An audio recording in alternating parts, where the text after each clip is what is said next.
Bonjour à tous et bienvenue dans ce nouvel épisode du Digital Download. Oops.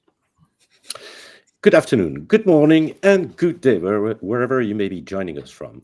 Welcome to a new edition of the Digital Download, the longest running weekly business talk show on LinkedIn Live, now globally syndicated on TuneIn Radio through IBGR, the world's #1 business talk, news, and strategy radio network. Today, we're delving into the power of community with our special guest, David Puxley, a success strategist and storyteller at Salesforce. But before we bring David on, let's go around the set and introduce everyone. While we're doing that, why don't you in the audience reach out to a friend, ping them, and have them join us? We strive to make the digital download an interactive experience. Audience participation is highly encouraged. Tim, why don't you kick us off? Yes, thank you, Bertrand. Welcome, everybody. My name's Tim Hughes. I'm the CEO and co-founder of DLA Ignite, and famous for writing the book Social Selling Techniques to Influence Buyers and Changemakers. Excellent. Tracy? Good morning, everyone. I am Tracy Borison, founder of TLB Coaching and Events, a proud partner of DLA Ignite. And I don't know about you guys, but I feel like the show has gotten like a new level of distinguishedness with the French intro. I really like it. And I am like a huge proponent of communities. So I am super excited for this conversation today. Thank you for that, Tracy. And thanks for what did you say exactly? Distinguished. The distinguished. Excellent. Thank you so much. Adam. Hi, everyone. I'm Adam Gray. I'm co-founder of DLA Ignite and Tim's business partner. And this show every week is like a community in itself. So it would be really interesting to hear David's perspective on building communities. And it's lovely to feel part of something, isn't it? It is. It is. And myself, Bertrand Godillot, I am the founder and managing partner of Odysseus & Co., a very proud DLA Ignite partner as well. And as I said, this week on the Digital Download, we'll speak with David. David has a unique perspective on how connections can drive success.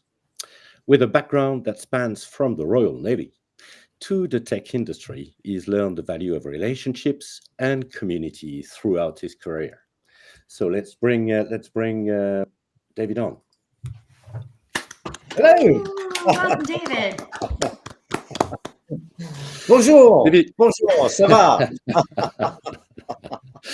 Ça va bien. No, that's it. That's the extent of my voice. Yeah. David, thank you so much. Good afternoon and welcome. David, let's start with having you tell us a little bit more about yourself, your background, and what led you where you are today. Thank you. Thank you, Bertrand, and thank you for inviting me on the show. It's a delight to be here and a delight to be talking about communities. That I came, as you said, from the Royal Navy, so I had a full career in Her Majesty's forces, serving all around the world, doing various different jobs at sea and shore. And when I came out of the Navy, I thought I needed to do something with my life, so I went into the computer industry, and I spent the last 20 odd years in the IT industry, in various large corporates and small startups. And I now find myself at a small company that some people may have heard of called Salesforce. And I'm actually responsible for our MuleSoft business development into our public sector and defence territories. So it's quite an exciting area for me to be involved in. And Salesforce is a fascinating, interesting company to join at this stage in my career. So I'm really chuffed to be involved with that particular company. So that's me, and I met some mad people a few years ago called Tim and Adam in another company. And and they told me about this thing called social media, which I'd never heard of. And then here I am now on LinkedIn Live. An influencer. All right, excellent. Excellent, David. So, David, let's start with a foundational question. What is the role of community in today's digital world? Well, I think one of the great things about social media is the ability to form communities across boundaries, and I'm particularly keen on what I sort of in my internal monologue call communities of soul, because I think we as when you're on social media and LinkedIn and things, people talk about networking, and you get to networking events, and that tends to be quite transactional.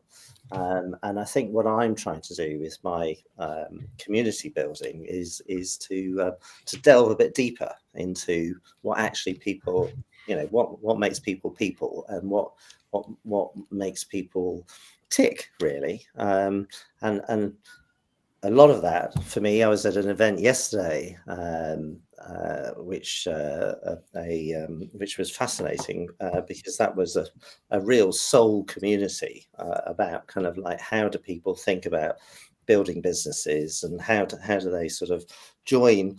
One of the constituents, one of the participants was talking about joining two sides of herself together, the sort of business perspective and her own personal sort of drive and energy, and I thought that was just beautiful, because it's like, that's what I'm about, that sort of like building communities where people find their soul and find their center, and engage, and interact with not just clients but other people within the community through that through that exchanging real value, in person to person communication.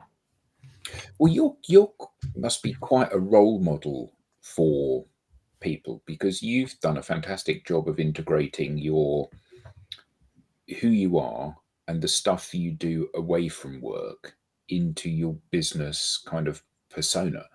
Because I know, you do your funny things, Feet Wet Friday and stuff like that, which kind of the first few times you did it, and certainly, this is an outsider's perspective. The first few times you did it, everyone was pounced on it and went, "Oh my God, that's so funny. That's really cool." And then you went on and on and on doing it, and people are like, "Oh God, here he comes again." And then all of a sudden, in spite of themselves, people are going, "Actually, this is really cool," and it's become part of my weekly kind of program of stuff that I consume. And I know that you're a member of the worshipful company of Cartman, chairman, Lord, whatever. I was the master last year. You only do it for a year. Yeah, and bringing that into the business world as well, it shows different facets to who you are, doesn't it? There's the fun guy, there's the kind of quite traditional guy with the kind of all the regalia and stuff, and there's the business guy as well. And you must see people that work with you and people that you interact with starting to latch onto this and do the same in their own way. Yeah, exactly. Yeah, and that's so exciting, isn't it? Because it's sort of like, well, it's quite relieving as well, because it means I'm not just on my own anymore. I'm not on my own madness, which certainly when I first started Feet Wet Friday, for those listeners who don't know what Feet Wet Friday is, it's a very simple concept that on a Friday you get your feet wet, and you do it on LinkedIn. and there is a story that goes behind that, which you can go to if you want to, but it's kind of like that. When I first started that, I felt quite alone and thought, oh, is this kind of like, is this actually going to be something that is, I'm doing it on LinkedIn, for God's sake? It's like the world's professional network. But I felt deep down, and I think that's where this sort of idea of community and support and everything else, deep down, I knew there were people that I was, connected to on LinkedIn that had done similar journeys in their own lives. I've got friends who were, one of them was an accountant and then turned himself into a poet. And there's other, people who had, very sort of corporate careers and are now deeply involved in, coaching and running charities and all sorts of things. So I think I was thinking about that kind of, Feet Wet Friday for me was something about kind of breaking out of that. I was in a bit of a funk, really. That's why I actually did it. But behind it was a sort of idea that actually that there was something real there, that actually by doing something physical, you could actually break out of that kind of mold. And that's the breaking out of that mold would get you closer into who you were. So when you meet people, either face to face or virtually, do they reference the things that you've done online?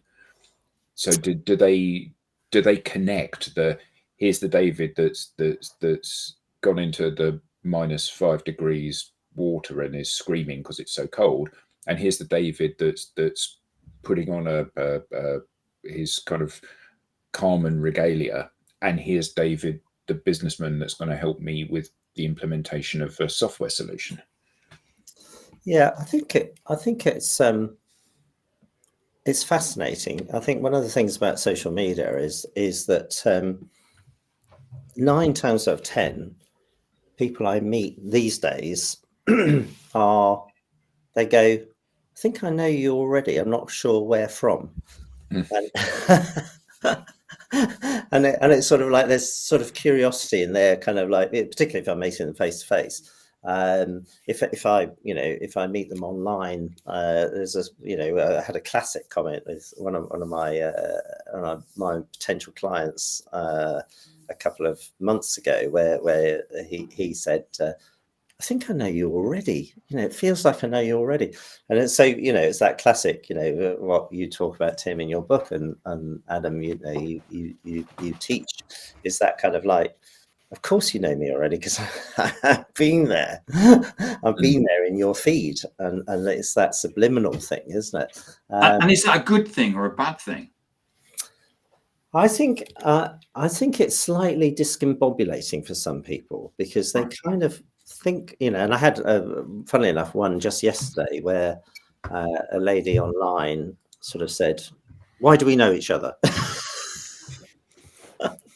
In a sort of very interesting sort of like upfront way, even though she connected to me a couple of weeks ago or whatever, and I was just sort of reaching out and suggesting that we should have a coffee or something like that, and it's sort of like there was a bit of a kind of like in her mind, there was obviously a bit of a kind of like, who is this person that's invaded my life? But I think 9 times out of 10 it's much more, it's an easier kind of interaction, because people sort of they kind of get themselves through that bit of like, they think they know you, and they just make the mental leap that actually they do know you, and the conversation flows as a result. Well, and I think too, David, one of the things that I have seen is that when you reveal the different facets of your personality, people think they know you better because they've seen more of you. And even though when I'm working with clients, it's like, people, I don't want to share that. I'm like, I'm not telling you have to share everything. Just share that you're multidimensional. Share what you want to share in your multidimensionality. It does not have to be all of the things.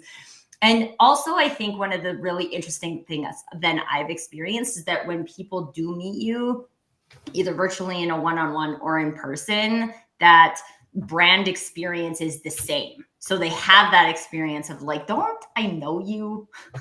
My favorite thing I got once is like, oh, you're Tracy from LinkedIn. Yeah. Like I'm the only Tracy on LinkedIn, which I'm not, by the way. But like her experience of me is like Tracy on LinkedIn. And then we met in person, and it was really cool. So I have a question about this though. So I think all of us have probably experienced those people where we reach out and they're like, why are you reaching out to me? Like, how do we know each other? I only accept connection requests from people who I've met in person before. And I'm like, okay, that's not how I do it, but that's fine. But how do we balance this self-protection from a social media point of view? Because where people are still getting a lot of sales pitches and things like that, with this idea that humans really do need community to be a fully functioning human. So when the social media interactions come into play with that, any tips for how to balance that experience? Yeah, I think you're absolutely right. It's about the multi-dimensional fact of who you are, and the more you can show that online, in obviously in a sort of appropriate way, I suppose. I mean, I suspect I'm probably on the edge of where LinkedIn would really value me to be in terms of. But even that, because I think about this a lot, right? That's kind of a story. We all have our edges of where we think LinkedIn has been created, and LinkedIn has been created as a professional networking site. Yeah. That is very broad unless we create a narrower definition of what professional networking is. But I think a lot of people would also say that building a soul community is not the same as building a professional network. Yeah. But then my question would be why are these two things different? Are they different? Do they have to be different? Yeah, exactly. And I think that's the that for me it's about, well, it's for me, I try and make it about my experience rather than tell people. So that's a big thing for me. It's got to be about show not tell, and me, talk about me rather than we. So it's about my journey, my professional journey, what the things I struggle with in my life, whether that's sort of blue funks or just not being off my game a bit, or on my game, or whatever it is. And I think part of my so I think building that over the years on LinkedIn does give me a profile that sort of says, well, this person's normal, but he struggles with things that everybody struggles with at work, because work is where you learn, isn't it? Work is that sort of what yeah, exactly, Mary. make it fun, but also a recognition that actually is sort of there are some tough bits. There's some bits that really gritty bits, and that's of course where the learning happens. Isn't it, in relationships or work or whatever. So I suspect there's something about that, how you build a community is you show yourself, don't you?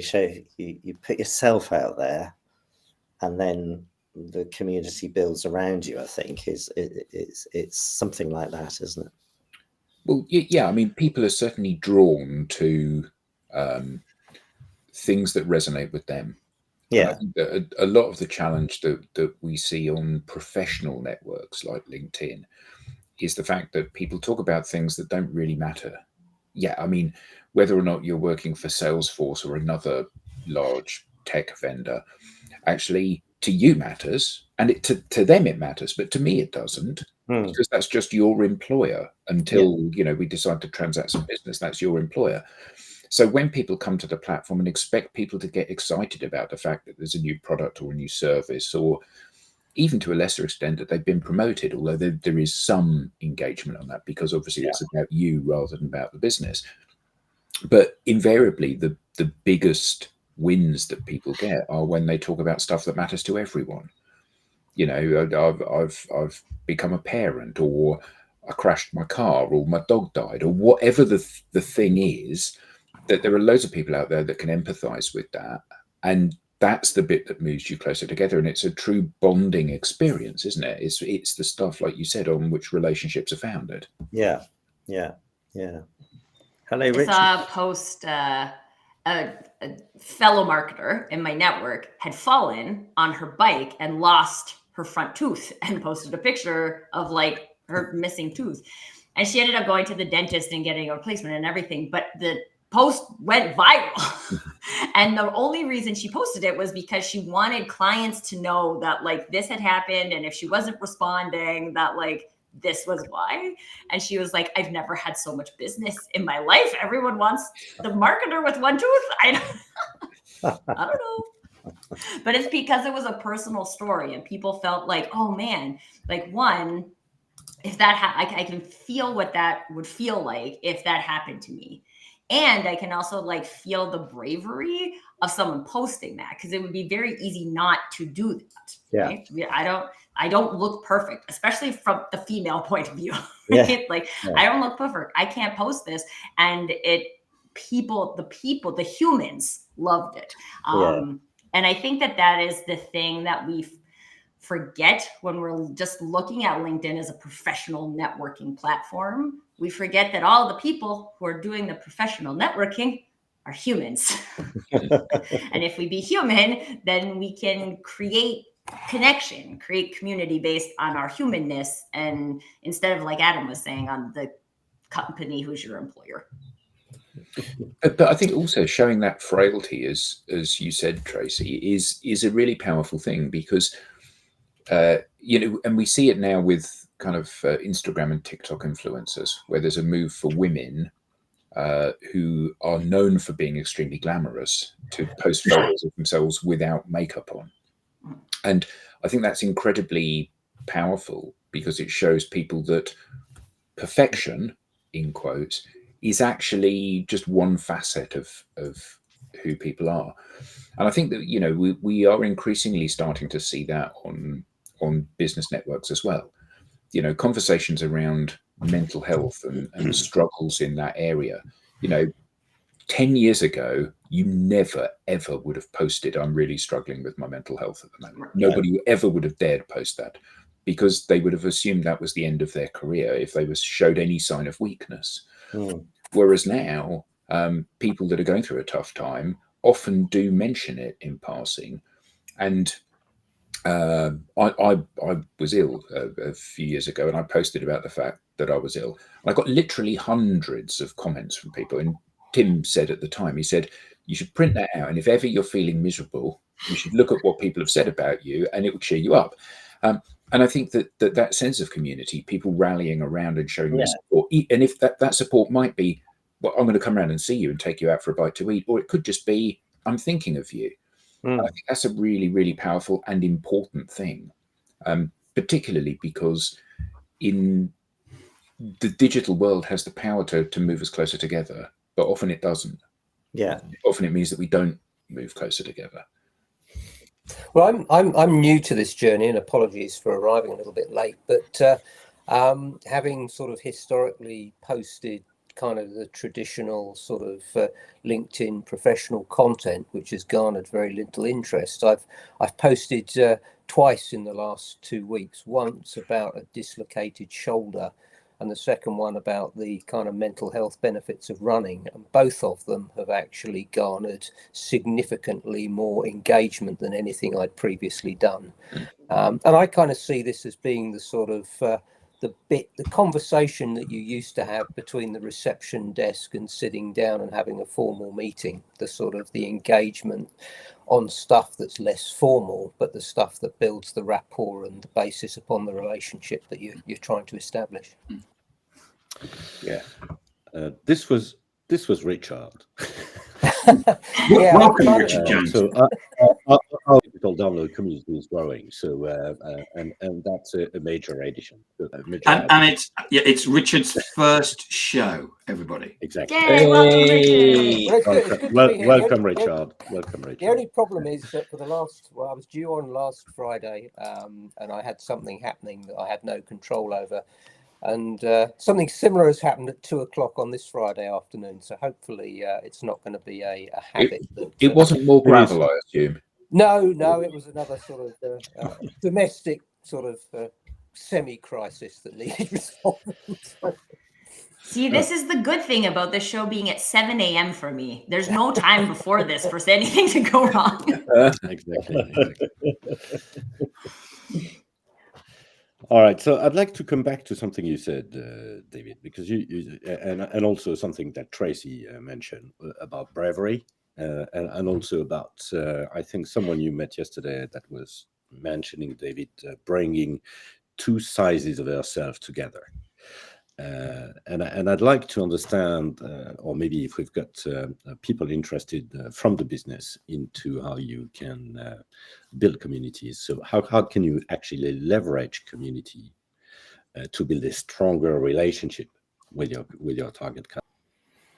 So I Is think there anything you can share with us on that front? I think one of I mean I suppose the first thing is I mean, yeah, Adam mentioned that I last year I was lucky enough to run a volunteer organisation in the City of London, of a membership organisation of 600 plus members, and so that was a very deliberate community that had been set up around, the City of London, been running for 500 years. My job was to help try and modernise it and things, but it was a very deliberate community set up, and so I engaged with that in a very deliberate way, in a leadership role with a leadership team, and we did formal events and things like that. I think so. That's kind of like one aspect of building communities. You set up a business, you set up a volunteer organisation, you set up a charity, whatever it is that builds that particular community. I think here on sort of social media and some of the other parts of community building.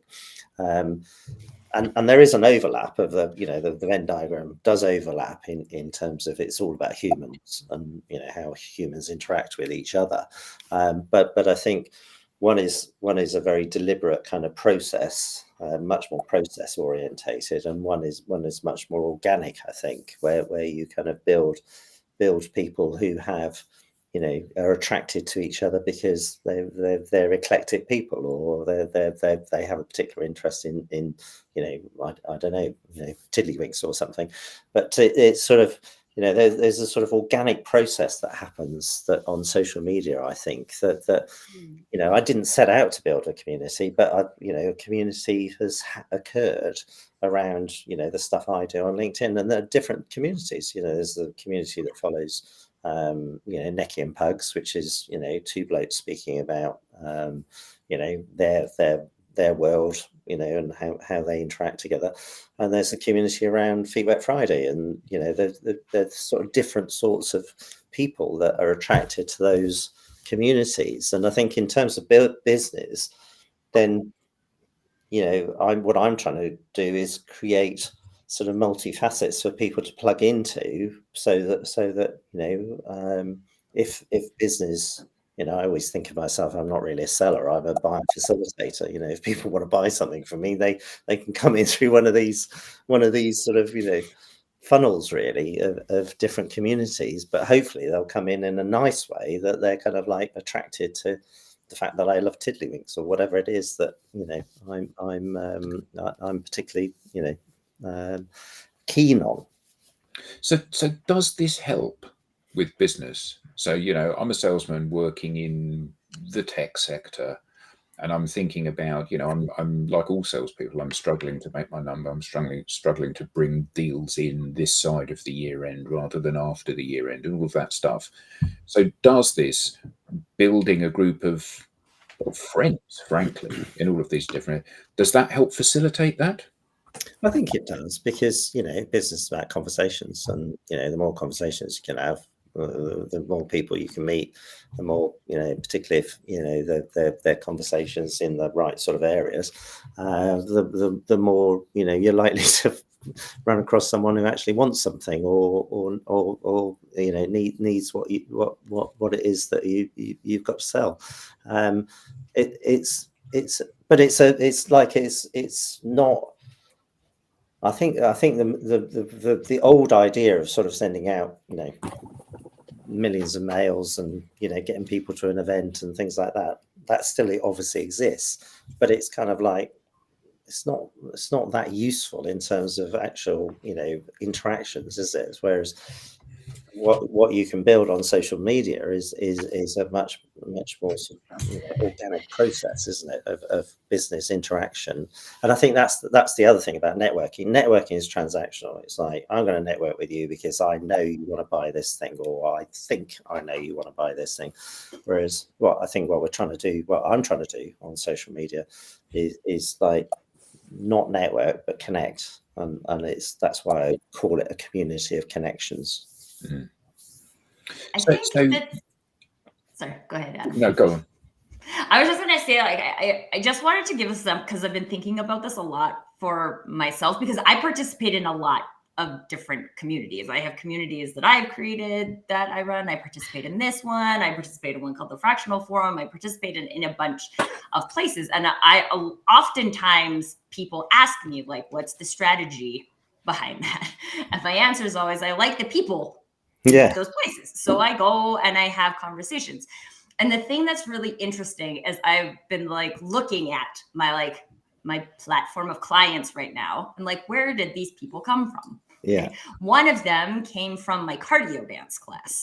One of them actually originated from this show, because someone was in the chat and I connected with them, and then I was on a board with one of these, and now I'm working with them, right? Like, this is how a lady who commonly watches my Crazy Stupid Marketing show introduced me to one of my other clients, right? Like, but none of those people found me or were looking for me because I'm a marketer. No. That's not why they were looking for me. They found me and they felt a connection, a vibe, because I allowed that connection to be the thing that I care about presenting to the world instead of a transaction. Yeah. And I think from a like business development point of view, a lot of people miss that connection because they think they have to curate this like really expansive network in lots of places, and who has time for that and all of those things. But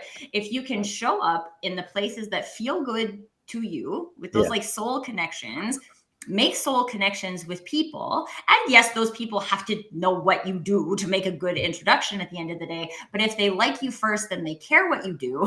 Yeah. So then they remember what you do. And then when someone in their network is like, oh man, I really need this kind of help, they'll be like, oh, well, you have to talk to Tracy, right? Like, there's no one else you should talk to. You should talk to this person. And like, that I think is the power. Also, because then as the one who's participating and building that community, I feel a sense of connectedness. I feel a sense of belonging. And now my clients actually fit that profile as well. And I think that people miss out on that. I think there's still a mindset people think they have to chase clients. Instead of that, like, your best clients could be part of your community. Exactly.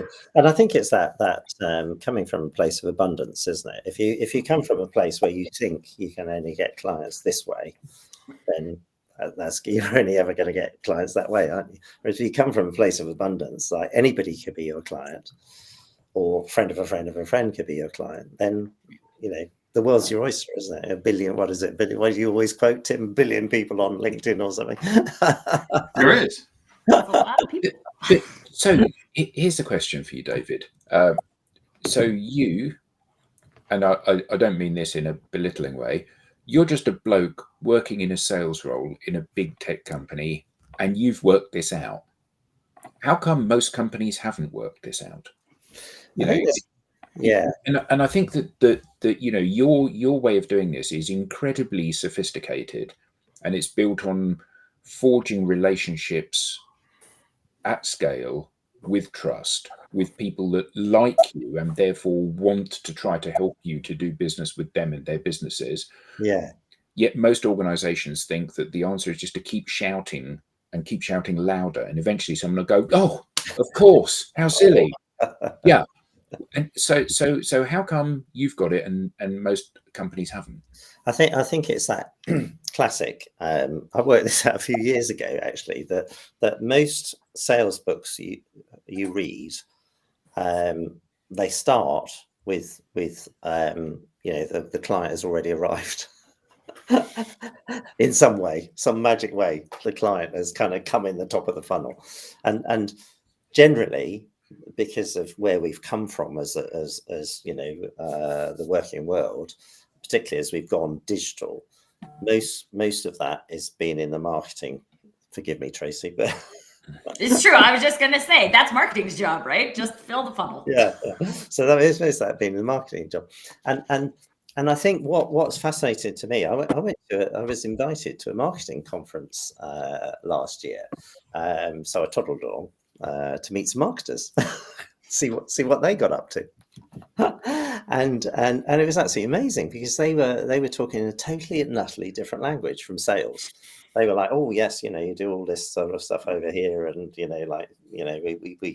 do all of this, and it's marvelous. And I'm like, how many people actually arrive? Having done all that, how many people actually arrive? In sales? They're like, oh, we don't care about that. This is the problem I'm out to fix, by the way, people. So just if you're wondering, yeah. If you want that fixed, speak to Tracy. Just saying, talk to someone about it. It's not supposed to be like that. So, and I think that's the problem we've got in the way we set up corporates, or in fact the way we, I've been in small businesses as well. The way small businesses operate is that you've got this classic pattern where you've got to do a bit of marketing, build. I've been in a small business where we spent over a year trying to build a website. It's like complete madness, There's no. That's too long, by the way. It's a complete waste of time. Stop There you go. but probably it wasn't a complete waste of time. Sorry about that. But it was too long. And so you've got this sort of like you go on the course, you go on the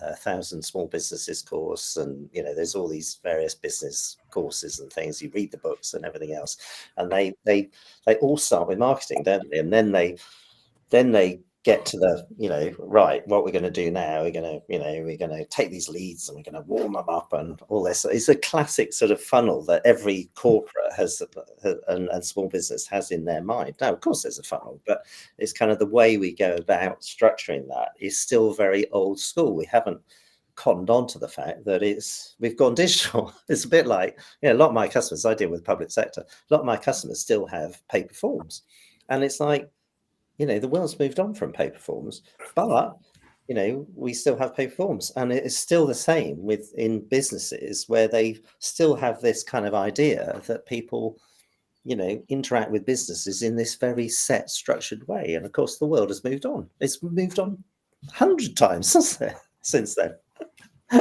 But businesses are slow adapters to that sort of change, aren't they? And is that because they just don't understand it, or is that because they're scared of change, or is that because they're embedded in the way things used to be? Because you must hear this a lot even in the sales role in a large, well-structured organization.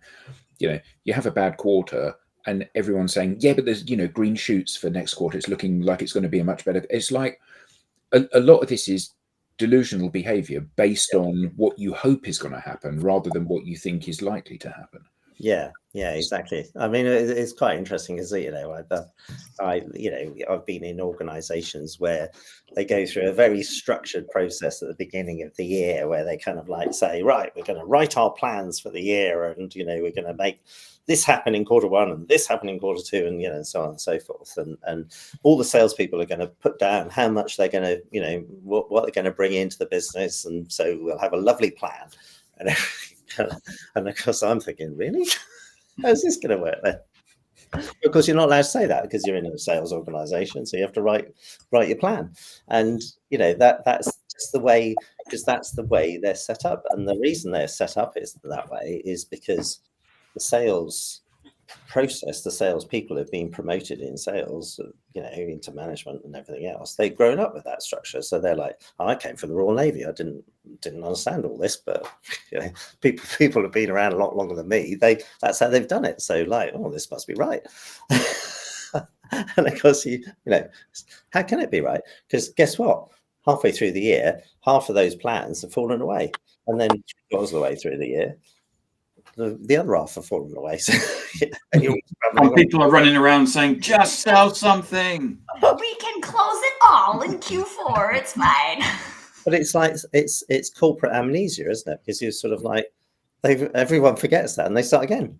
Like, oh, hello, here we are. Yeah, and so much of this. But I'll never get promoted, by the way. No, but I think in many ways that's a good thing, isn't it? When you understand what your strengths are, the businesses and the world has a habit of promoting people out of the things they're naturally good at and into the areas that they're not. Yeah. But I think that when I worked in large corporations, we were always told about how the sales was like a hockey stick. And the reason we were told that is it means actually we don't have to do anything for the first half of the year. Yeah. Because it's a hockey stick and it'll all come in the last half, to your point, Tracy.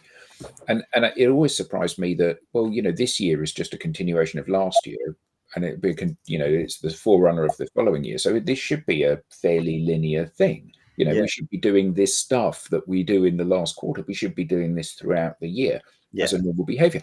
And that's building communities, isn't it? That's having conversations with more and more people and getting onto the radar of those people and then maintaining the relationships with those people so that, again, further to your point, David, where you don't have to sell, you facilitate them coming to buy when the time is right for them to buy, rather than chasing them out the door. Well, I qualified him as a no.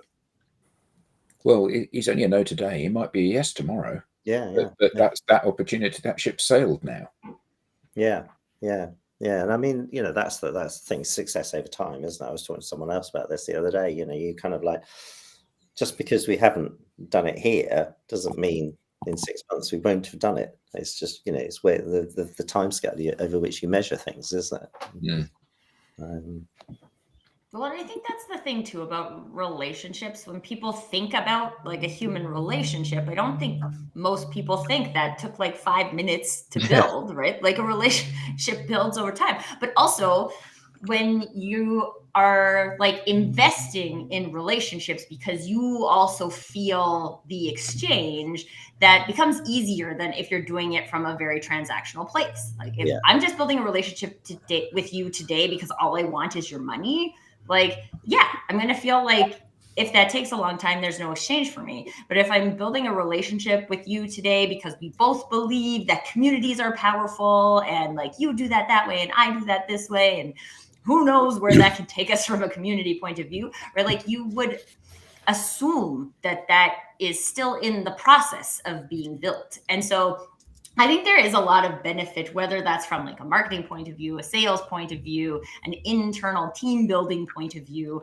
that like, how does the team feel about community building? Do we talk about community building? Do we look at it as if it's community building? Like, how does our language contribute to that? I think there's a lot of opportunities for people to gain some knowledge about how other people are looking at this. I think that's a really great point, actually, Tracy, because I think that was the one thing I did learn on running that volunteer organisation was absolutely people were having those conversations. How do we build a community? How do we sort of get together as a community? And we had some successes in that area, some not so successful, but it's sort of like that was the language, that was what we were talking about, whereas in the corporate world, you never talk about that, do you? Right. You're like, go sell something, salesperson. And you're not like, how's your community feeling for you today? Right. And you might talk about it in terms of your team, within your little silo. You definitely, we want to know your team community is okay, but never, outside the organization, because like that's outside, isn't it? That's like. Well, and I've worked in like client success, right? Like this is equally important in that arena. Like you want your clients to feel like they're part of your organization, right? Like really, that's really, making it function as a community, not just really making them feel like a paycheck. So I'd just like to go back to something you just said about, I'm just thinking about, if we go and have a chat with one of these sales directors, who are doing the AV planning at the beginning of the year, how would you sell the idea of building communities to remove or at least get the hockey stick a little bit more back to the left hand side? What would be your main argument to someone who is really not brave in the sense that you described earlier? To my argument about getting them on to to build a community, is that your question, Bertrand? Yes. Yeah. I mean, I think the way I approach it, it's not always successful, but the way I approach it is to say, because people are curious about me and what I do and why I do it, so that kind of gives me the in for the conversation, and depending on like how they are, I sort of just I'm very upfront about what I do, why I do it, and why why it works. But I think people are scared, to your point earlier, Adam, about is it people are scared? I think they are scared. I think they are scared about breaking out of the mold and doing something that is seen as not mainstream, and that does take courage, doesn't it? So I think what I say to them is, you don't have to be me. You can just be Please you. don't, actually. Yeah, exactly. Yeah. Absolutely. Just be you, and just tell your story, or just do what you do. And so I think that's kind of one way into it. But of course, people have still got to do. It's a bit like people who want to. I wanted to be a concert pianist. There was no way I was going to be a concert pianist because I never learnt the piano. But it's kind of like you've got to take that first step, haven't you? And that's the most critical thing for people to do. Take that first step, and it's trying to encourage them over that threshold into actually putting something onto a social media channel, just a little bit of something. And when you see it, and I say to them, if you do it, tell me, and I'll go and comment on it and like it and everything else, and when you see them do it, it's just like, it's gold dust, isn't it? It's like, oh, wonderful. That person has actually stepped over that threshold and actually done it. But so many, that's 1 person in 10, isn't it? Most people, or 1 in 100. yeah, maybe. When you think how few people that even you've got a huge network, and how few of those people you feel that you really know unless you've actually met them. So you said about fear. So is this a fear of breaking the rules, or is this a fear of being foolish and having people laugh at them?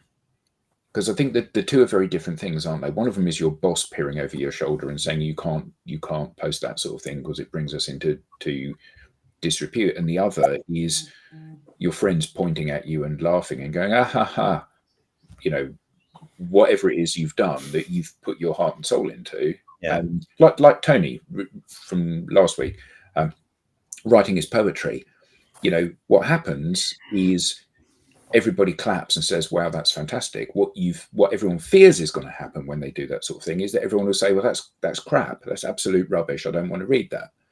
And that doesn't, or that no one will say anything. yeah. So which of those is it? Is it the fear of the doing something wrong, or the fear of being foolish that prevents people from doing these things? I suspect it's a bit of both, isn't it? But I think, and there is a slight, I'm speaking as a man, and I think the women I talk to, there is something, I think earlier you mentioned, Tracy, about, or somebody mentioned about, not appearing with makeup and things like that. There is something about appearing online as a woman, isn't there? And a different kind of like vibe that goes on with comments and goodness knows what else, that you don't get as a man. You know, it doesn't matter. You know, how I look does not matter to the universe, to me or to the universe. But if you're a woman, then there is a difference. You know, acknowledge that. So I think there's bravery perhaps there that you know I don't need to worry about. But there is also the breaking the rules, because the rules are, you know, like, you know, we all drive around, and you always, you know, keep to the side of the road or whatever. But it's kind of, I mean, keep to the speed limit. You know, there are norms, aren't there? I was listening to a program earlier about being naked in public. You know, there are norms, aren't there, that people aren't naked in public, and that's the kind of, you know, that's the, you know, so any breaking the norms is always going to be a real problem for people, or perception that they're going to be breaking a norm, and you know, that's where the bravery comes in on that side, I think.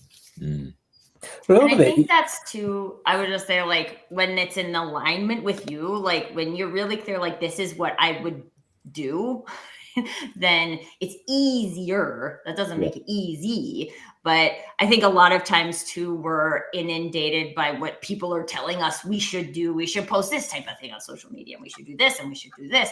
And then we feel like we don't want to, because that's not what we would do. But there's a lady who reached out to me, and she's like, I want to do a post on authenticity. And she is researching authenticity. Like, whew, you guys will see.